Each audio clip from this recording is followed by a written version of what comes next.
Bapak Ibu yang dikasihi Tuhan, Salam. Salam sejahtera untuk kita semua. Kita jumpa kembali dalam sarapan rohani Galangning yang Abian Basi pada hari ini, Kamis 7 Januari 2021. Sebelum kita membaca dan merenungkan firman Tuhan, mari kita datang kepada Tuhan di dalam doa. Mari kita berdoa. Tuhan Allah Bapa kami yang ada di dalam kerajaan surga yang mulia, pada pagi hari ini kami datang menghadap hadirat-Mu yang kudus. Kami bersyukur atas kasih dan kebaikan Tuhan di dalam kehidupan kami. Kami bersyukur atas pimpinan dan penyertaan Tuhan semalam oleh kami lalui dengan baik. Itu semua karena kasih dan kemurahan Tuhan. Bapa di surga, pada pagi hari ini kami hendak merenungkan dan mendengarkan akan kebenaran firman-Mu. Kami mengundang biarlah kuasa Roh-Mu yang kudus hadir di tengah persekutuan kami pada pagi hari ini. Biarlah apa yang menjadi firman-Mu boleh kami pahami, boleh kami mengerti dan dapat kami lakukan di dalam kehidupan kami setiap hari. Berfirmanlah ya Tuhan, kami sudah siap mendengarkan. Di dalam nama Tuhan Yesus Kristus kami berdoa. Amin. Firman Tuhan untuk kita pada pagi hari ini terambil dari 2 ayat. Yang pertama dari Mazmur 119 ayat 94 yang demikian firman-Nya. Aku kepunyaan-Mu, selamatkanlah aku, sebab aku mencari titah-titah-Mu. Kemudian yang kedua di dalam kitab Yohanes 15 ayat 7. Jikalau kamu tinggal di dalam aku dan firman-Ku tinggal di dalam kamu, mintalah apa saja yang kamu kehendaki dan kamu akan menerimanya.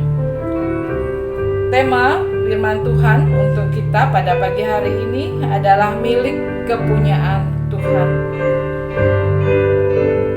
Bapak Ibu yang dikasihi Tuhan, dalam Mazmur 119 ayat 94 dikatakan,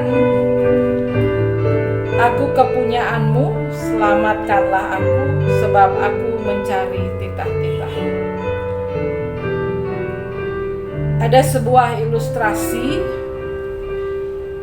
di mana seorang anak membuat perahu mainan dan meletakkannya di danau. Lama-kelamaan perahu itu terbawa air dan tidak bisa lagi dijangkau tangannya. Ia meminta tolong kepada ayahnya. Begitu terkejutnya ketika sang ayah mengambil beberapa batu dan melemparkannya ke air. Si anak menjadi sangat cemas. Ayah, perahuku bisa hancur, demikian kata anak itu. Namun ketika ia perhatikan, lemparan batu itu selalu melampaui perahunya. Setiap kali batu jatuh di air, timbul ombak kecil yang mendorong perahunya ke tepi. Dari ilustrasi ini kita bisa melihat betapa sayangnya anak ini terhadap mainan miliknya. Dia tidak mau mainannya menjadi rusak atau hancur. Tetapi dia tidak menyadari bahwa ketika orang tuanya melempari dengan batu adalah bertujuan untuk menyelamatkan perahunya. Bapak Ibu yang dikasihi Tuhan, saat mengarungi kehidupan ini tanpa sadar, kesibukan dan rasa nyaman telah menjadi gelombang yang membawa hidup kita jauh dari Tuhan. Pada saat itulah Tuhan sering mengingatkan, menegur, bahkan menghajar kita anak-anaknya.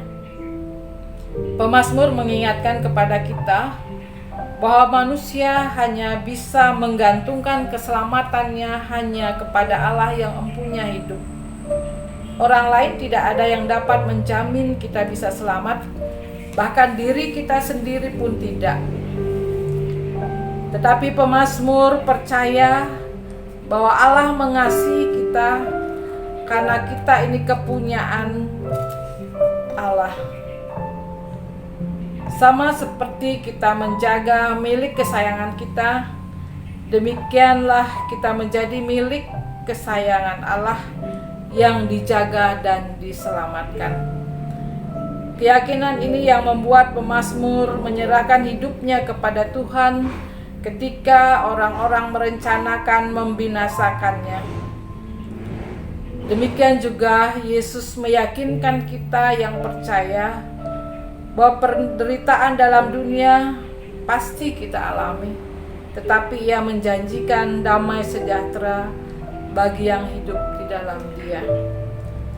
Di dalam kitab Yohanes 15 ayat 7 menyebutkan, "Jikalau kamu tinggal di dalam Aku dan firman-Ku tinggal di dalam kamu, mintalah apa saja yang kamu kehendaki dan kamu akan menerimanya."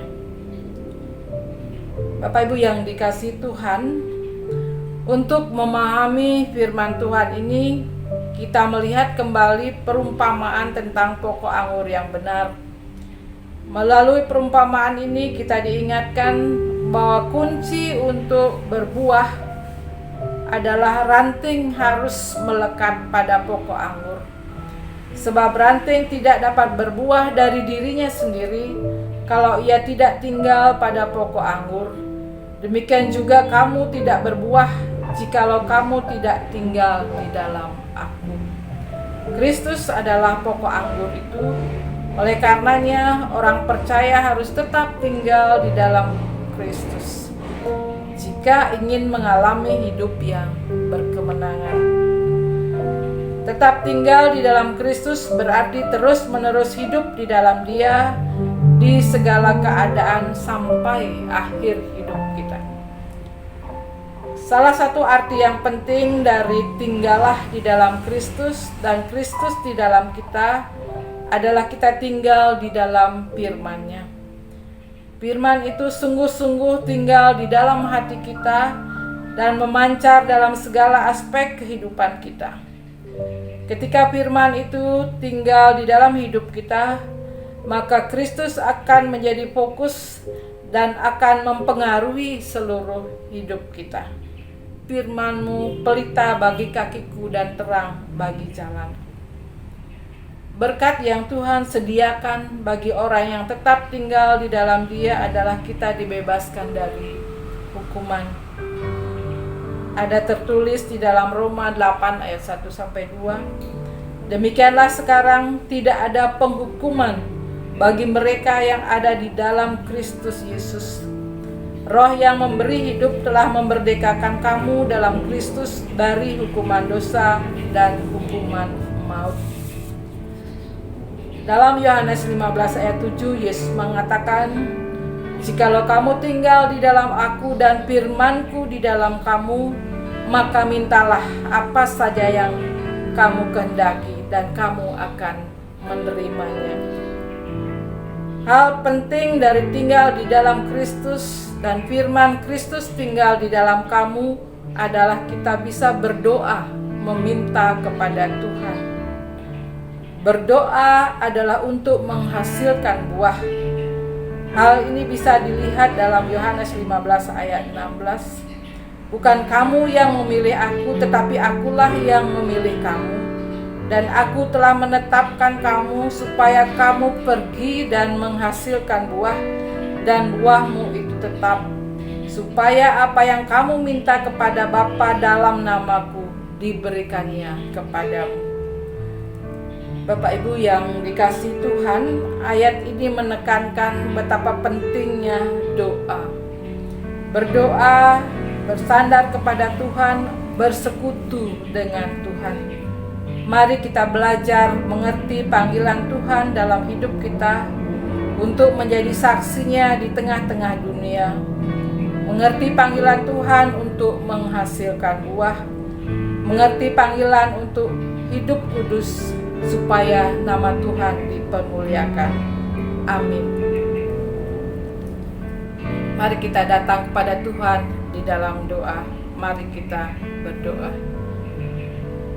Segala puji syukur kami naikkan kepadamu ya Tuhan, oleh karena pada pagi hari ini Tuhan sudah menguatkan kami melalui firman-Mu.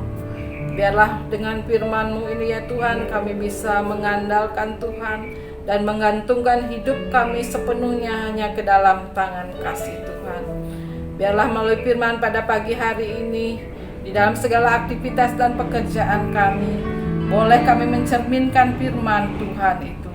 Bapa di surga, pada pagi hari ini juga kami berdoa untuk saudara-saudara kami yang ada di dalam keadaan sakit, yang ada di dalam keadaan berkesusahan oleh karena pandemi 19. Kami mohon biarlah Tuhan melawat akan kehidupannya. Biarlah Tuhan memberikan penghiburan, kekuatan, dan kesehatan yang datangnya daripada Tuhan. Inilah doa kami Tuhan yang kami naikkan hanya di dalam nama Tuhan kami Yesus Kristus. Amin. Demikian firman Tuhan yang bisa saya sampaikan. Selamat beraktivitas, Tuhan Yesus memberkati. Shalom.